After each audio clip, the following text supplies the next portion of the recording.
নমস্কার। আজ আপনাদের West Bengal primary TET interview সম্পর্কিত নেক্সট ফেজে কাদের ইন্টারভিউ হতে চলেছে সেই ব্যাপারে জানিয়ে দেবো। বিস্তারিত জানতে ভিডিওটি সম্পূর্ণ দেখুন। একেবারে সময় নষ্ট না করে মূল বিষয়ে চলে যাব। বিভিন্ন মাধ্যম অর্থাৎ ফেসবুক, হোয়াটসঅ্যাপ এবং ইউটিউবের বিভিন্ন চ্যানেলে দেখতে পাওয়া যাচ্ছে যে আজ একটা গুরুত্বপূর্ণ নোটিশ আসতে চলেছে পর্ষদের ওয়েবসাইটে। কি সেই নোটিশ?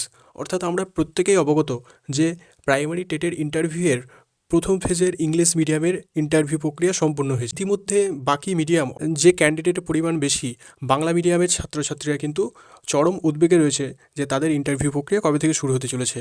কিন্তু সঠিক ইনফরমেশন কারো কাছে নেই এই বিষয়ে, একমাত্র পর্ষদ ছাড়া। পর্ষদ এই বিষয়ে আগাম কিছুই জানায়নি। যে কোনো মিডিয়ামের কিন্তু ইন্টারভিউ শুরু হতে পারে। যেসব মাধ্যমে বলা হচ্ছে যে বাংলা মিডিয়ামের নোটিশ আসতে চলেছে, এটা তাদের সম্পূর্ণ ব্যক্তিগত ধারণা। পর্ষদ যতক্ষণ পর্যন্ত না নোটিশের মাধ্যমে জানাচ্ছে কোন মিডিয়ামের ইন্টারভিউ প্রক্রিয়া শুরু হচ্ছে নেক্সট ফেজে, সেই ব্যাপারে কিন্তু স্পষ্ট কোনো ধারণা পাওয়া যাচ্ছে না। তাই খুব সম্ভবত আজ যে নোটিশ আসার সম্ভাবনা রয়েছে, এলে সেটা বাংলা মিডিয়ামের আসার সম্ভাবনা খুবই কম।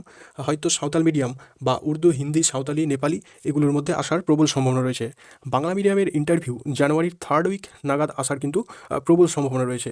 এবং জেলাভিত্তিক সেটা উত্তরবঙ্গ না দক্ষিণবঙ্গ থেকে শুরু হবে, সেই ব্যাপারেও পুরো ধোঁয়াশা। সম্ভাবনা উত্তরবঙ্গ থেকে শুরু হওয়ার। তো ভিডিওটি ভালো লাগলে চ্যানেলটি সাবস্ক্রাইব করে সঙ্গে থাকুন পরবর্তী ভিডিওর জন্য। Thank you.